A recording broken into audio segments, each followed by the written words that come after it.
गुरु की सेवा में। कई लोग कहते हैं हमारे पास धन नहीं है, तो तन और मन तो है, और तन भी क्या चाहिए, हम आप कहाँ लेके जाएंगे आपके तन को, हम अपने साथ तो लिए नहीं फिरेंगे। मन की बात आ गई मुख्य तौर पे। बोले गुरु महाराज हमारे पास धन नहीं है। कोई बात नहीं बेटा, अब तो हम बार बार बोलते हैं, कोई ये सोचता होगा गुरु महाराज के पास जाएंगे लिफाफा लेके जाना पड़ेगा। अरे तू 2 फूल ले आ। कहता गुरु महाराज 2 फूल कहाँ से लाऊं, कहीं तोड़ ला कहीं से बागीचे से। और बागीचे में तो माली मना करते, अरे नीम के पत्ते कोई मना नहीं करेगा, 2 नीम के पत्ते ला गुरु जी को रख दे, हो गया बस। सत्संग सुनने आ, लेकिन कई लोग इस बात का फिर दूसरा बेनिफिट उठाते हैं। बोले गुरुजी ने कहा था नीम के पत्ते, तो नीम के पत्ते ही ले चलता हूँ, दक्षिणा तो देनी नहीं है।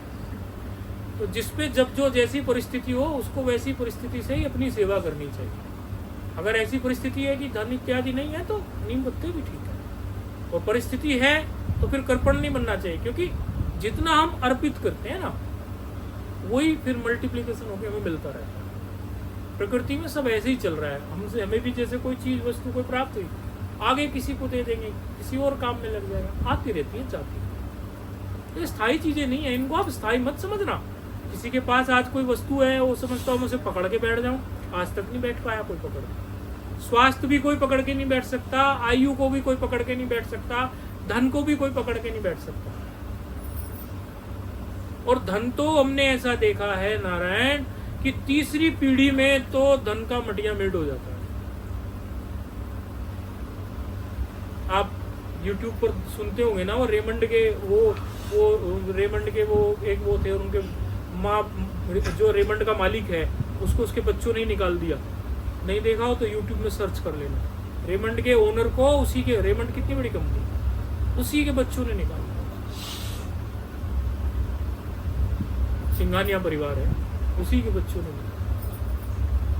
ये स्थायी कब रह सकता है? बोले फिर महाराज स्थायी तो रहना चाहिए। केवल ये रामचरितमानस की चौपाई जो है वही आपको स्थायित्व की तरफ ले जा सकती है। जहां सुमति वहां संपत्ति नाना।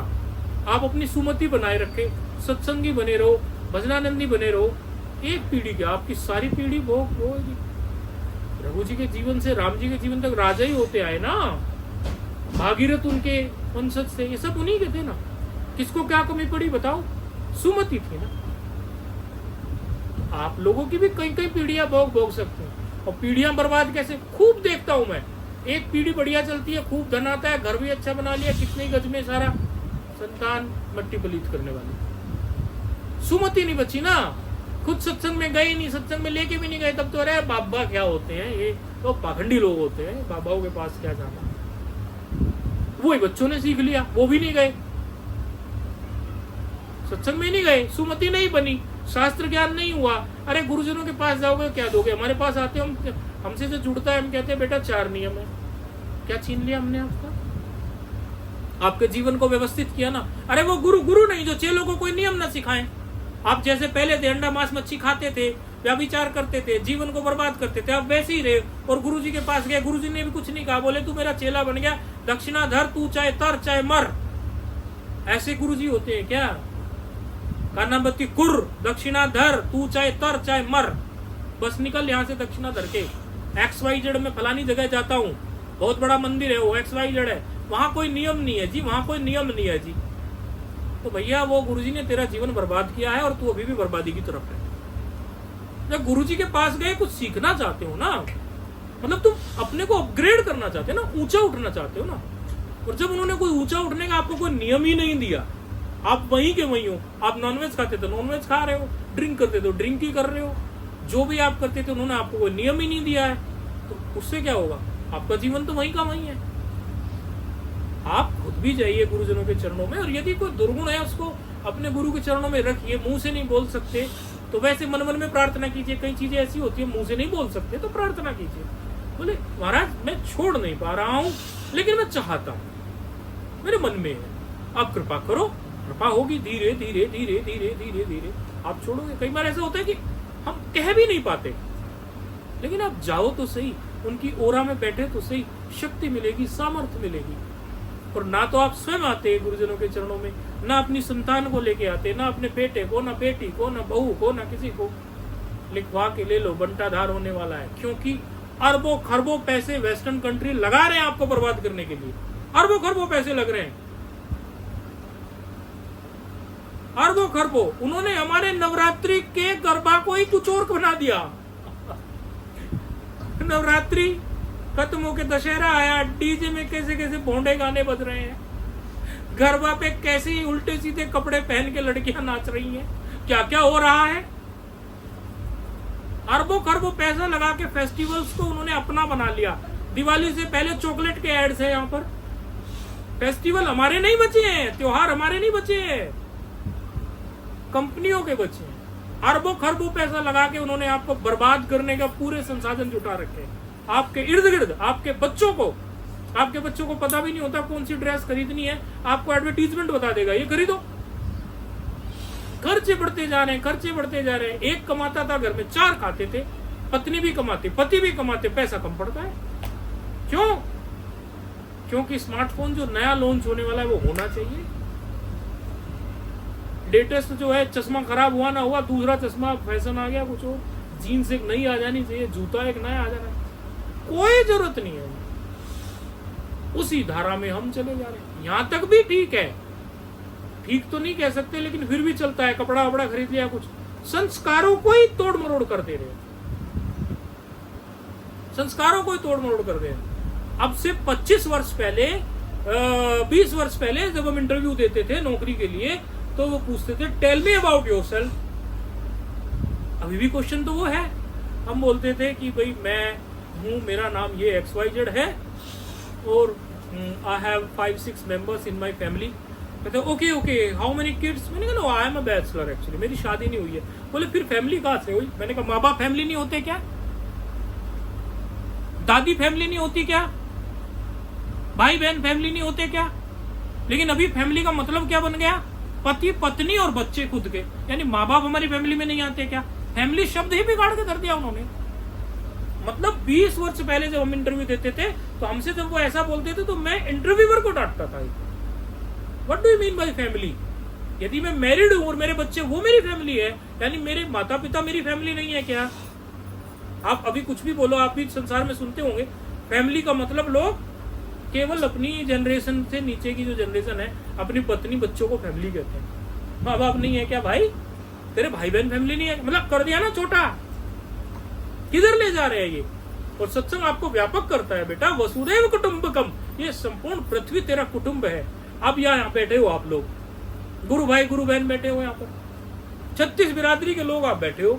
इसमें कोई ब्राह्मण है, कोई बनिया है, कोई ठाकुर है, कोई जाट है, कोई यादव है, कोई पंजाबी है, कुछ भी हो। पंजाबियों में भी कई तरह के हैं, ब्राह्मणों में भी कई गोत्रीय हैं, सब तरह के। प्रेम से बैठे हो कि नहीं बैठे हो? तो सत्संग ने आपको जोड़ा के तोड़ा? सत्संग ने समाज को जोड़ा है ना। आज जो मीडिया भी संतों की किरकिरी करती है और संतों के बारे में लांछन और दुनिया भर की बातें करती है, जरा ये तो जान लो कि अभी भी धरा पर संत ही हैं जो समाज को जोड़ रहे हैं, तोड़ नहीं रहे हैं। वो इतने लोग इकट्ठे हो गए, आप भाई मैंने तुम्हें पैसे दिया क्या? तुम ही मुझे कुछ दक्षिणा दोगे, बल्कि तुम में से कोई लोग 2 रुपए 4 रुपए दक्षिणा दोगे, मैंने तो तुम्हें कुछ नहीं दिया। राजनीतिक पार्टी में भीड़ इकट्ठी होती है, पैसे ले जाते हैं, नहीं ले जाते? तो वहां क्या स्वार्थ, तो सत्संग में क्या? प्रेम, सद्भाव। सुमति उमति सबके उर रही, सुमति और कुमति सबके उर में रहती है। अच्छी चीज और बुरी चीज, किस चीज को आप अपने अंदर से निकालना चाहते हो, बाहर लाना चाहते हो? सत्संग आपके अंदर के सद्गुणों को बाहर लाता है। शैतान और देव दोनों आप ही के तो अंदर है। रावण और राम बाहर कहां है? आपके अंदर से प्रकट हो रहे हैं ना अभी तो। आप अपने रामत्व को जगाइए, तो वो रामत्व को जगाने की जो भावना है वो तो सत्संग से ही प्राप्त होगी ना। वो ज्ञान तो सत्संग से ही प्राप्त होगा ना।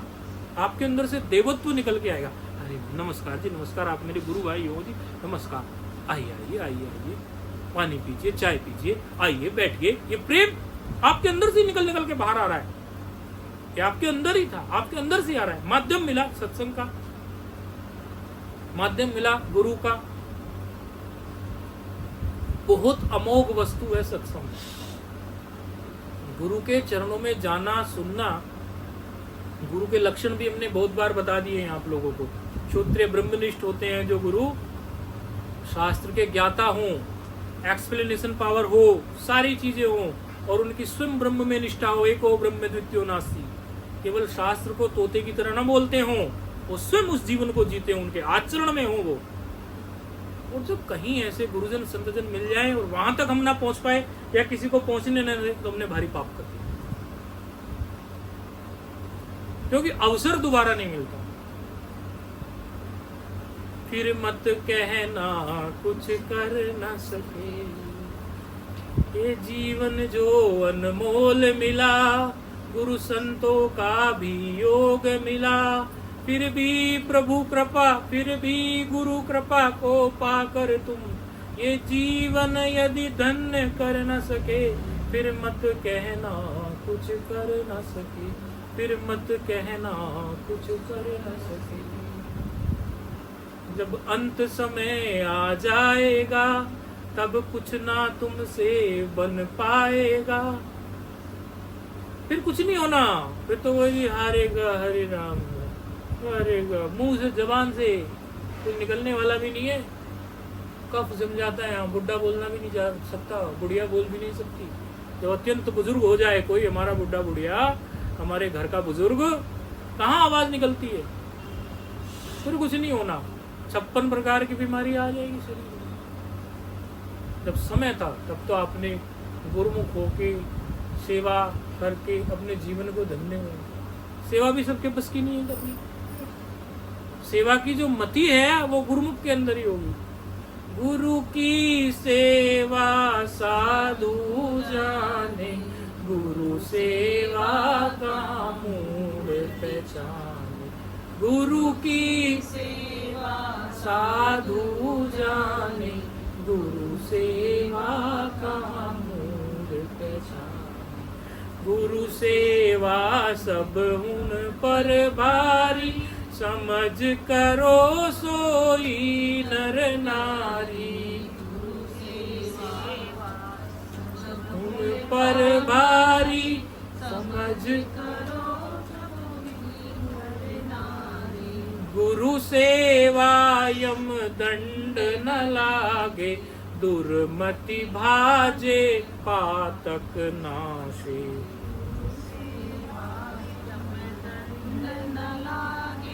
दुर्मति भाजे पातक नाशे।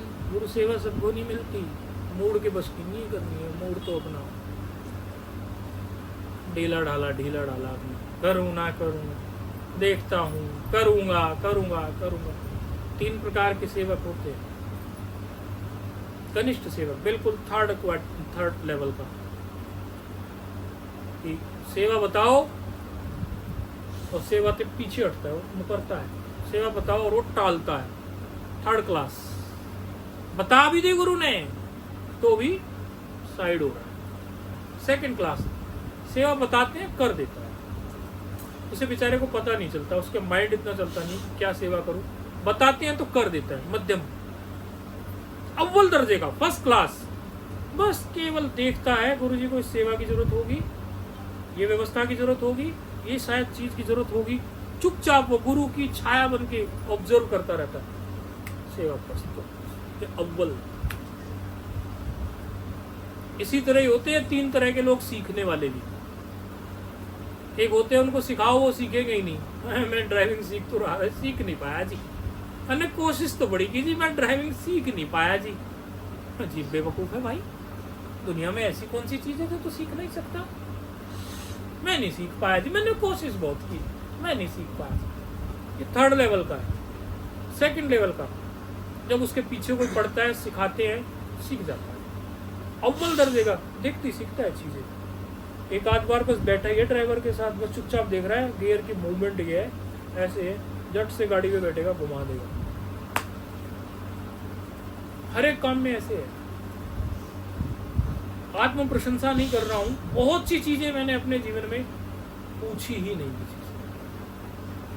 मैं चुपचाप देखता रहा और करने लग गया, देखता रहा और करने लग गया, और करते करते आ गई। कहीं को प्रॉपर ऐसा नहीं कि मैं उसकी ट्रेनिंग लेने गया हूँ, करते करते करते करते बस देखा शुरू कर दिया, देखा शुरू कर दिया। इसी तरह सेवा का भी होता है। हल्के से हिंट से ही समझ लेना चाहिए, हल्के से हिंट से ही समझ लेना चाहिए। तो सत्संग में जो आए वो बड़े बड़े भागी हैं, और सत्संग का पुण्य इतना भारी है। ये कथा हम बार बार कई जगह बताते हैं, फिर नए नए लोग आते हैं, फिर बार बता देते हैं, तो एक बार बता के फिर पूर्ण होती करते हैं। एक सेठ था, मरने के बाद वो पहुंच गया, उसका बही खाता देखा गया, क्या पुण्य क्या पाप। बोले महाराज इसके जीवन में कोई पुण्य नहीं, पाप ही पाप। खोलाओ उसके लिए तेल के कड़ाव में डालो उसको पाप ही पाप है। बोले एक बार जरा फिर से रीचेक करो, रीचेक किया, बोले एक पुण्य नजर आ रहा है। उसने सोचा वास्तव में मैंने पुण्य तो कोई किया ही नहीं था, पुण्य आ कहां से गया। मैंने तो लोटा कसोटा लोगों को, पुण्य मैंने कोई किया ही नहीं। बोले नहीं एक है। बोले कैसे। बोले एक बार क्या हुआ था, तेरे पास कोई चंदा मांगने आया, तूने सोचा है माथा ही खाएंगे इतनी देर तक, उन्हें कुछ दे के पीछे छुड़ाओ। तूने कुछ पैसे दे दिए और वो चंदा इकट्ठा करते थे सत्संग करवाने के लिए, दे दिया। फिर तेरे मन में कुछ दिन बाद आया, जैसे अगले दिन सत्संग होना है 2 दिन बाद, बोले ठग भी बहुत घूमते हैं आजकल पर्ची काटते हुए, कहीं ठगी करके न चले गए हो, पर्ची काट के सत्संग करवा भी रहे हैं या जेब में। आजकल भी संस्थाएं इतनी खुल गई है, कहाँ कहाँ चंदा दे। पहले 2-4 रामलीला होती थी, हर जगह रामलीला कमेटी है, तो लोग सोचते हैं कितना चंदा दें। तो कई लोग ठगी भी करते हो, क्या करते हो पता नहीं, उस जमाने में भी होती होगी। बोले तेरे मन में आया, देखूं जो सत्संग कह रहे थे उधर को निकल के जाता हूँ, सत्संग हुआ भी कि नहीं। अब वो महात्मा जो थे, संत जो थे, जो सत्संग कर रहे थे, उनकी आवाज बड़ी तेज होगी। उस समय माइक का जमाना नहीं था, जैसे हम भी अभी बोल रहे हैं तो पिछले वाले तक आवाज जा रही है, आ रही है ना आवाज, चेक भी कर रहा हूँ। तो वो भी ऐसे बुलंद बोलते होंगे संत। तो वो दरवाजे के पास से निकला, उसके कान में सत्संग पड़ गया। तो मजा आ रहा है इसमें, तो बहुत बढ़िया है। 2 मिनट और खड़ा हो गया, 4 मिनट और खड़ा हो गया। बोले एक तो पैसा तूने दिया, वो सत्संग में लगा, क्योंकि सत्संग का जो तूने आयोजन कराया वहां किसी ने नाम दीक्षा भी ली होगी, किसी ने कुछ अपना ज्ञान भी बढ़ाया होगा, वो पैसा तो तेरे लगा हुआ था, और लोगों का भी लगा था, तेरा भी लगा था, एक पुण्य। और तूने स्वयं सत्संग सुन भी लिया, डबल पुण्य। यही तेरे जीवन का पुण्य है। इसका फल मांग ले। इसका पुण्य इतना बड़ा है कि इसका फल तू अपने मुंह से मांग सकता है, हम नहीं डिसाइड कर सकते, क्योंकि सत्संग के फल का कोई डिसीजन नहीं लिया जा सकता। ये नहीं कह सकते अमोघ फल है, अनंत फल है, तू मांग ले, क्या मांगता है। उसने सोचा मैंने जिंदगी में कुछ किया नहीं, कुएं बागड़ी नहीं खुदवाए, प्याऊ नहीं लगाई, भंडारे नहीं दिए, ये एक सेवा की, और इसका फल अनंत फल है। उसकी खोपड़ी सही टाइम पर चल गई। कभी कभी होती है बुद्धि बिल्कुल सही टाइम पर चल जाती है। बोला जी मैं इसका पुण्य ये चाहता हूं कि एक और सत्संग अरेंज करा दिया जाए। सत्संग अरेंज हो गया, संत आए, सत्संग होने लगा। सत्संग होती है तो उसी वो आभा मंडल पवित्र हो जाता है। भजन हुआ, सत्संग हुआ, संत आए, कीर्तन हुआ, आनंद से भर गए सब। अब जो आनंद से भर रहे नरक तक के जीव वो कह रहे क्या हो रहा है, क्या हो रहा है, बड़ा आनंद आ रहा है भाई, जो भी जो कुछ करा रहा है उससे आनंद प्राप्त है, भला हो उसका, भला हो, भला हो। इतने लोगों का सद्भाव और जुड़ गया। अब बोले जी ठीक है सत्संग हो गया, अब मुझे आप जो फल देना है दे दो। बोले वो फल तो हम तुझे दे दे, ये जो सत्संग कराया इसका जो पुण्य जुड़ गया इसका क्या फल दें। बोले एक और सत्संग अरेंज करा दिया जाए। कथा ये कहती है कि वो बार बार फल का सत्संग अरेंज कराता गया, उसे कभी नरक मिला ही नहीं। सत्संग करने वाला, कराने वाला आयोजन में या किसी भी प्रकार की सुविधा में, पंखे में, एसी में, चाय में, पानी में, कुछ ना कुछ जो भी व्यवस्था में रहते हैं उसका बड़ा भारी पुण्य होता है। दान कई कोटि के होते हैं। एक दान होता है हम जाते हैं रास्ते में और कोई लंगड़ा लूला या कोई दिख जाए या कुछ, तो हम उठा के कुछ दे देते हैं उसको। वो दया की भीख है, दान की उसे कोई अव्वल दर्जे में नहीं रखा गया। भूखे को टुकड़ा खिला दिया, वो भी हमारे मन में दया उमड़ी, वो भी है दान। अन्नदान भी दान है, लेकिन कुछ प्रतिशत। लेकिन सत्संग, मंदिर, देवालय, इनका संस्कार तो बहुत लंबा चलने वाला है ना भाई। सत्संग स्थल में आपने कोई सेवा दे दी बनवाने की, जैसे कई लोग सत्संग स्थल में कोई सेवा दे देते हैं कि आश्रम बन रहा है गुरु का, या कुछ मंदिर बन रहा है, कोई सत्संग ही आयोजन में दे दी, ये तो स्थायित्व लाती है, तो बहुत लंबी चलती है। आश्रम के लिए सेवा दी, कब तक भजन होने वाला है उसमें, जाने कितने सालों तक भजन होगा, लोग जाएंगे भजन करेंगे वहाँ, और आश्रम में क्या होगा, भजन ही होगा उसका पुण्य। या मंदिर है वहाँ भी क्या होगा, या सत्संग का आयोजन हुआ, यहाँ इतने लोगों को बुद्धि में इतने सुंदर संस्कार मिले। ये ही सबसे मजबूत, शास्त्र में इसका कोई बखान नहीं। तो जो सत्संग में पधार गए बहुत अच्छा, और आज के इस आयोजन में सत्संग के बड़ा अच्छा इनकी मति है, इन्होंने सत्संग का आज का आयोजन किया। आपको जो जो भी अच्छी बातें लगी उनको आप गुरु और संतों का प्रसाद हमारे जीवन में जो रहा, हमारे गुरुजनों का, अनेकों संतों का, आप उसको समझना। और कोई बात आपको ना जचे तो समझना कि भाई उसे मत ग्रहण करना, तो हमारा संस्कार समझ लेना। बाकी जो आप लोगों को हमसे अच्छा प्राप्त हुआ उसको आप गुरुजनों का, हमारे और ईश्वर की कृपा और गुरुजनों का प्रसाद समझते हुए आप उसको ग्रहण करना, अपने जीवन में आप उतारना। यही आप लोगों से हमारी प्रार्थना। ओम